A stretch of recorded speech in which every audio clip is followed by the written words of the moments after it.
Le livre du Deutéronome, chapitre 16.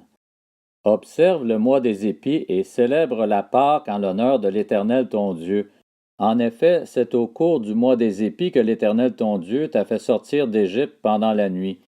Tu feras le sacrifice de la Pâque en l'honneur de l'Éternel ton Dieu en prenant dans ton petit et ton gros bétail à l'endroit que l'Éternel choisira pour y faire résider son nom.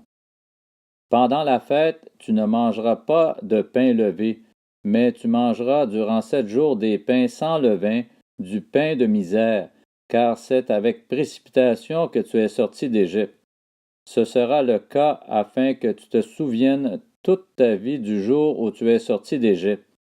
On ne verra pas chez toi de levain sur tout ton territoire pendant 7 jours. Aucune partie des victimes que tu sacrifieras le soir du premier jour ne sera gardée pendant la nuit jusqu'au matin. Tu ne pourras pas faire le sacrifice de la Pâque à n'importe quel des endroits que l'Éternel ton Dieu te donne pour y habiter. C'est à l'endroit que l'Éternel ton Dieu choisira pour y faire résider son nom que tu feras le sacrifice de la Pâque.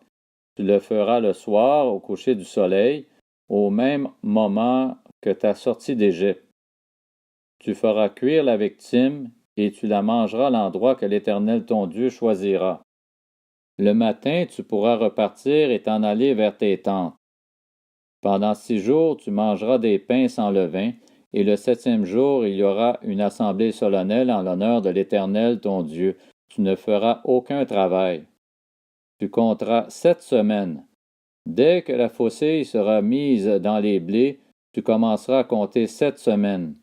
Puis tu célébreras la fête des semaines en l'honneur de l'Éternel ton Dieu, et tu feras des offrandes volontaires en fonction des bénédictions qu'il t'aura accordées.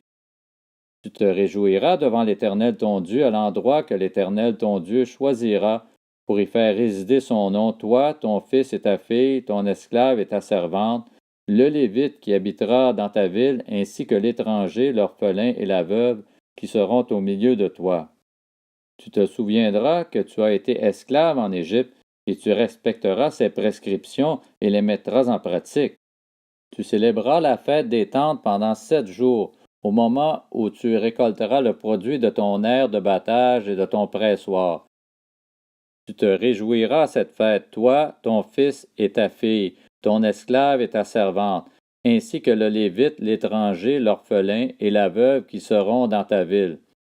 Tu célébreras la fête pendant 7 jours en l'honneur de l'Éternel ton Dieu, à l'endroit que l'Éternel choisira. En effet, l'Éternel ton Dieu te bénira dans toutes tes récoltes et dans tout le travail de tes mains, et tu te livreras entièrement à la joie. 3 fois par an, tous les hommes parmi vous se présenteront devant l'Éternel ton Dieu à l'endroit qu'il choisira, à la fête des pains sans levain, à la fête des semaines, et à la fête des tentes. On ne paraîtra pas devant l'Éternel les mains vides. Chacun donnera ce qu'il pourra en fonction des bénédictions que l'Éternel ton Dieu t'aura accordées. Tu établiras des juges et des magistrats dans toutes les villes que l'Éternel ton Dieu te donne selon tes tribus, et ils jugeront le peuple avec justice. Tu ne porteras aucune atteinte au droit, tu ne feras pas preuve de partialité, et tu n'accepteras pas de pot de vin, car ils aveuglent les yeux des sages et corrompent les paroles des justes.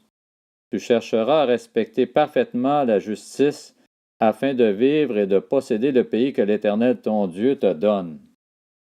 Tu ne fixeras aucun poteau sacré en bois à côté de l'autel que tu feras pour l'Éternel ton Dieu. Tu ne dresseras pas de statues, l'Éternel ton Dieu les déteste.